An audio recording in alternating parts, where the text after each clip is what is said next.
Bonsoir, petite annonce avant le début de la vidéo. C'est une vidéo qui va être assez chiante, je vais beaucoup parler. Donc voilà, peut-être pendant 10-12 minutes je pense. Donc voilà, si vous voulez pas me voir parler pendant aussi longtemps, bah passez votre chemin. Et puis sinon, bah écoutez, je vous invite à vous poser tranquillement, puis à me regarder parler. Parce qu'il y a quelques petits conseils, hein, il y a quelques petites choses dedans. Mais bon, écoutez, voilà, c'est tout. Bisous.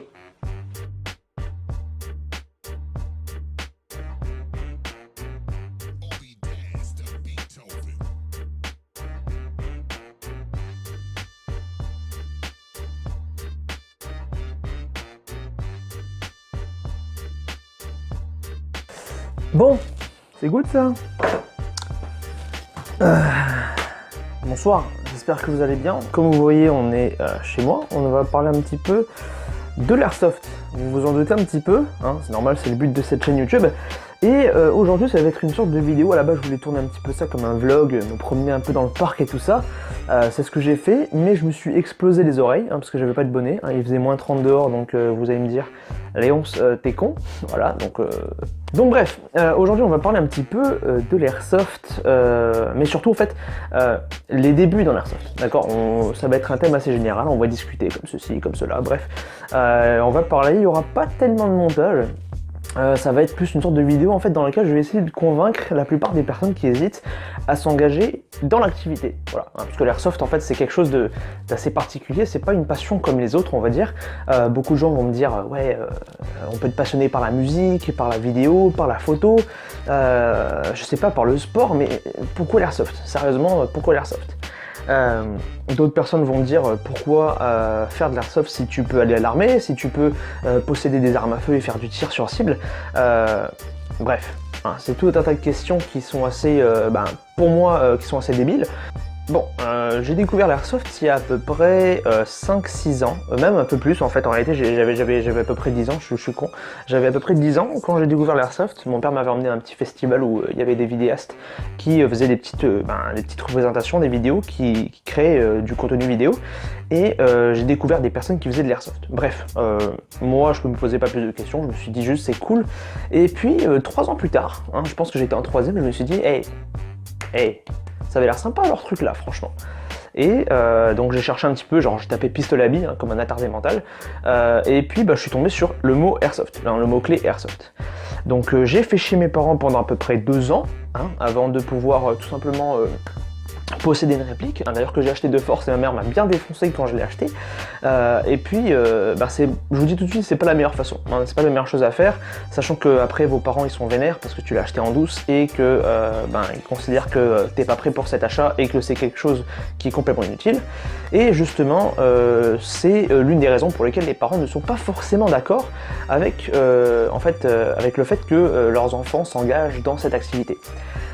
Donc c'est le prix, d'accord, c'est sûr que l'airsoft ça coûte cher, et également, les parents ont peur que tu t'engages vers quelque chose qui va sans doute en fait, on va dire, être oublié au bout d'un moment, hein, comme beaucoup de choses quand on est jeune, hein, on s'engage dans l'achat de telle chose ou telle chose, puis il finit dans le placard, et puis il sert plus à rien, il t'a coûté 100 boules, et il sert à rien, d'accord. Donc l'airsoft ça coûte pas 100 boules, ça coûte un peu plus cher que ça, j'ai envie de vous dire, mais bref, hein, c'est quand même une somme assez conséquente. Et j'ai fini par faire ma première partie à l'âge de 16 ans à La Réunion. Voilà, c'est là-bas où j'ai rencontré Fried de la team DCA, hein, en gros de l'équipe DCA, qui à l'époque appartenait à une autre équipe qui s'appelait la Burning 6. Bref, en gros c'est toute une petite histoire qui a un peu évolué, puis on n'est pas là forcément pour ça.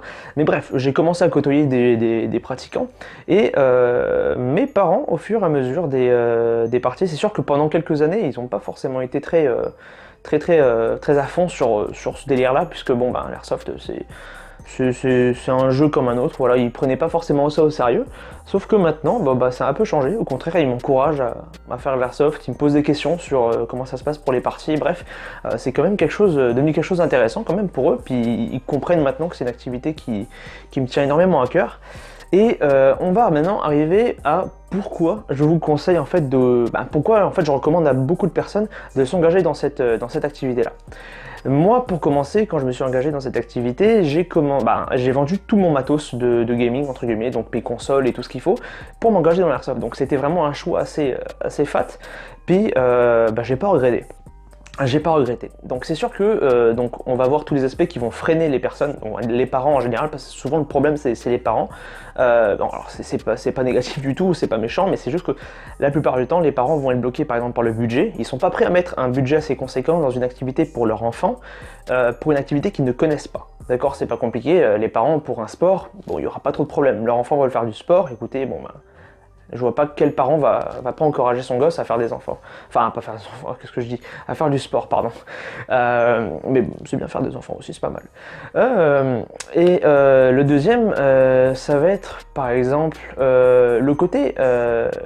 comment dire, le côté, on va dire, un peu effrayant des armes à feu, d'accord? C'est sûr que ce que vous voyez derrière moi, pardon, ici, ce sont des objets qui ressemblent très fortement à des armes à feu et en réalité ce ne sont pas des armes à feu, d'accord? Ce sont des jouets qui vont tirer des billes en plastique. Donc en soi, c'est finalement une activité qui se rapproche énormément du paintball. Alors là, quand on parle de paintball, c'est forcément une activité que l'on connaît presque tous. Donc c'est là que ça devient assez intéressant, c'est que si on compare un peu les deux, c'est sensiblement la même chose au niveau de la forme, d'accord? Non, au niveau du fond, de la forme, bref, c'est plutôt au niveau du fond que c'est la même chose, d'accord? Donc vous allez voir que c'est vraiment totalement différent. Au niveau de la forme, c'est sûr que l'aspect externe de l'activité, on porte des tenues militaires, voilà, on possède des répliques d'armes à feu, qui sont des répliques, je tiens à rappeler. Et on se tire dessus. Donc c'est sûr que là, ça s'appelle, on va dire, jouer à la guerre, comme on dit, et forcément, dans ce cas-là, ce n'est pas aussi différent d'un jeu vidéo de guerre, hein, comme Call of Duty ou Battlefield au final.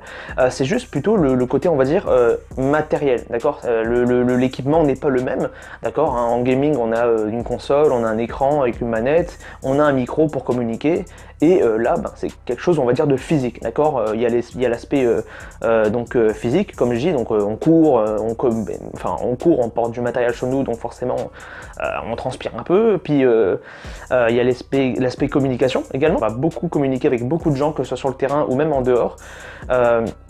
Et puis il faut savoir que l'airsoft c'est quand même assez développé, hein. Il y a un marché, il y a des fédérations, donc c'est pas quelque chose on va dire, c'est plus officieux qu'officiel pour l'instant je trouve, mais c'est pas quelque chose non plus de caché et d'illégal, hein. Il faut que vous compreniez ça.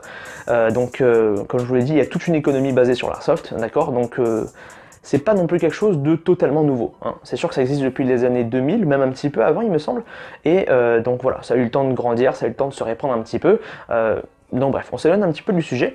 Donc l'airsoft, ça va être, on va dire, une activité où vous allez vraiment développer, on va dire, la cohésion, d'accord? Vous allez devoir communiquer avec les gens, vous allez devoir vous organiser, développer, on va dire, votre sens de l'organisation sur le terrain, par exemple. Donc c'est plutôt tout cet aspect-là qui est assez intéressant dans l'airsoft. C'est sûr que si vous restez sur l'aspect on se tire dessus, bon, c'est ridicule, bon bref, on n'en tire pas grand-chose et c'est un peu nul à chier. Mais le problème, c'est que les médias, ils vont faire un focus sur ça, hein, sur on se tire dessus, et non pas l'aspect, on va dire, communication, organisation, jeu d'équipe. Et pourtant, c'est peut-être l'aspect le plus important au final de cette activité. Donc, petit conseil, si vous voulez que votre enfant s'épanouisse un petit peu plus que dans les jeux vidéo, je vous recommande d'aller directement vers l'airsoft. Donc, c'est à peu près tout ce que j'ai à vous dire à ce niveau-là. C'est sûr que j'ai oublié quand même, je pense, beaucoup de choses, mais c'est plus une vidéo où je discute un petit peu avec vous. Et puis voilà. C'est tout. C'est pas mal ça, donc c'est une vidéo extrêmement courte, mais c'est tout simplement pour encourager les gens à s'engager là-dedans. Il faut savoir par contre que ça va changer selon les pays. Moi par exemple actuellement je suis au Canada, et au Canada, à partir de l'âge de 14 ans, un enfant peut commencer à jouer avec l'autorisation de ses parents. Par contre en France ça va être un peu différent, c'est 18 ans et c'est 18 ans minimum, voilà. Ce qui pour le coup je trouve est pas forcément une bonne chose, même si j'ai l'impression que les mentalités en France, excusez-moi de le dire, hein, même si je suis français, les mentalités en France sont complètement nulles à chier. Le problème c'est que d'un côté en interdisant l'airsoft, aux mineurs, bah forcément ça va donner naissance, que vous le vouliez ou non, à des équipes clandestines de mineurs, entre guillemets. Quand je dis clandestine, c'est un peu péjoratif, mais c'est le cas, d'accord. Donc il y aura des équipes non officielles, des terrains non officiels qui vont être créés, et puis il n'y aura aucun encadrement, aucune assurance, bref, c'est vraiment caché, et puis je dirais que c'est quand même un petit peu dangereux, même si moi j'ai commencé l'airsoft en étant mineur, j'ai eu des parties très bien encadrées, tout simplement parce qu'il y avait des adultes avec nous, d'accord, qui jouaient, et on était extrêmement strict sur la sécurité. Donc ça c'est quelque chose que j'encourage fortement. Ça c'était le petit point un petit peu sécurité. Je vais revenir un petit peu sur les médias, d'accord, sur les médias qui pour le coup on n'entend plus trop parler, on va dire, des articles qui sont créés, enfin qui sont inventés et façonnés pour contrer un petit peu l'airsoft. Si vous commencez à avoir des préjugés sur une activité que vous ne connaissez pas en général, taisez-vous.